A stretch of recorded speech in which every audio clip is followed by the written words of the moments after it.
বিশ্বকাপের মাঝপথে সেনেগাল শিবিরে চলছে চরম অস্থিরতা। মাঠের লড়াইয়ের পাশাপাশি পর্দার আড়ালেও বড় ধরনের প্রশাসনিক ও আর্থিক সংকটে জর্জরিত দলটা।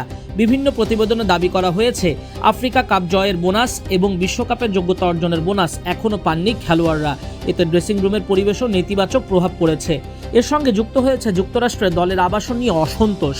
অভিযোগ উঠেছে খরচ বাঁচাতে নিম্নমানের হোটেল বেছে নিয়েছে ফেডারেশন।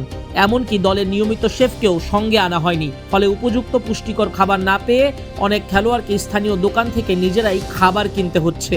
পরিস্থিতিকে আরও উদ্বেগজনক করে তুলেছে কোচ পেপ থাওয়ের অবস্থা।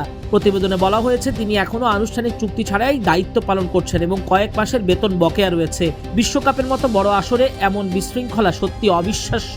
মাঠে সেনেগাল লড়াই চালিয়ে গেলেও দলের ভেতরের এই সংকট তাদের পারফরমেন্সে কতটা প্রভাব ফেলে সেটাই এখন বড় প্রশ্ন।